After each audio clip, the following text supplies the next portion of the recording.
Rain pounded the window pane, blurring the city's nighttime lights. Their spacious living room, scented with expensive coffee and fresh roses, was warm and cosy. Victoria adjusted the edge of the tablecloth, eagerly anticipating the evening. It was their 5th wedding anniversary. Alexander was about to return from work. He entered with an armful of white lilies, her favourite. His smile was dazzling, but behind it, Victoria, who knew every wrinkle in him, detected a hint of weariness. "Congratulations, wife," he hugged her, and for a moment she was drowned in a familiar feeling of security. The celebratory dinner passed amid Alexander's light talk about business, laughter, and reminiscing. He was a little more reserved than usual, but Victoria chalked it up to fatigue. When his phone rang, he glanced at the screen and winced. "Sorry, it's Dan about tomorrow's negotiations. I need to answer. Just a minute." He went into the office, closing the door behind him. Victoria went into the kitchen to put the lilies in a vase. She froze as she passed the office. The door was ajar, and Alexander's voice was clear, but it lacked business-like composure. It was broken, bitter. "I know it's over," he said, and despair was evident in his voice. "But I can't just erase her from my life. 5 years, Vadim. She believed in me when I had nothing." Victoria felt cold. Her heart sank, stopped, and then began beating wildly. She leaned against the wall, afraid to move. "I don't love her," Alexander continued, his voice breaking. "I adore her. She's my lifeblood. But this debt, it will destroy me. I can't let her live in poverty because of my mistakes. It's better for her to hate me, but she'll be happy with someone else. Someone who can give her everything."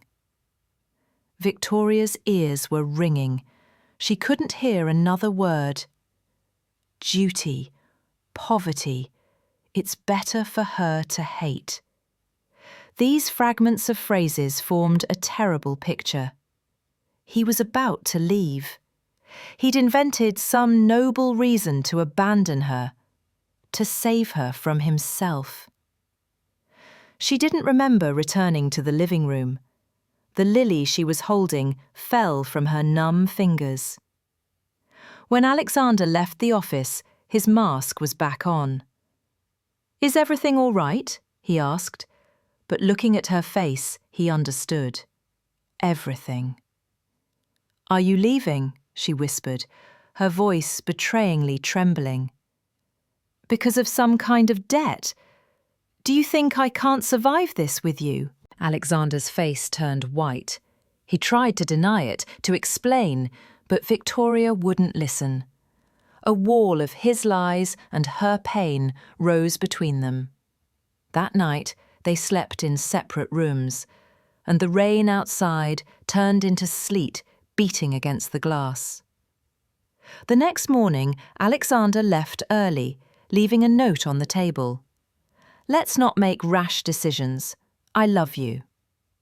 But to Victoria, these words now sounded like a mockery. The weeks turned into a month. Their life became like a sophisticated torture. Polite smiles at breakfast, conversations about the weather, separate bedrooms. Alexander tried to talk, but Victoria pulled away. She saw his depression, the dark circles under his eyes, but resentment raged within her.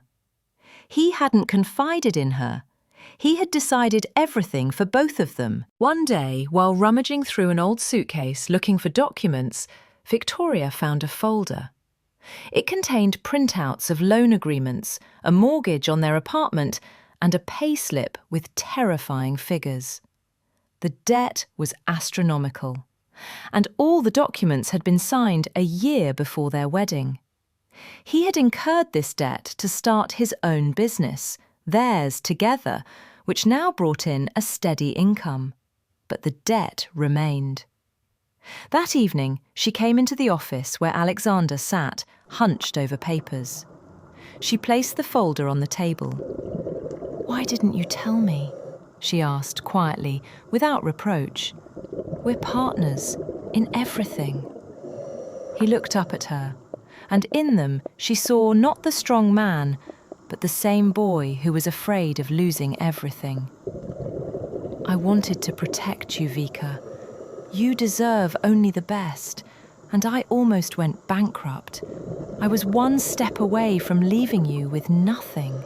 "You would have left me without yourself," her voice wavered. "That would have been worse than any bankruptcy." That evening, they talked until the morning. They cried, screamed, held hands.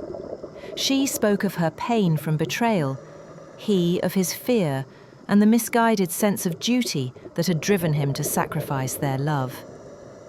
That overheard conversation marked the point of no return. But not into the abyss, as they both thought, but to a new beginning. They sold the apartment, paying off most of the debt, and moved into a smaller one, but their own, free of secrets. Their life changed. It became simpler, more honest. They learned not just to love, but to trust. And Victoria sometimes thought that that night, that bitter confession overheard by chance, was not the end of their fairy tale, but the beginning of a real, adult story. A story in which they were not just lovers, but allies, ready to fight for their happiness, shoulder to shoulder. Even if the battle was with one's own demons.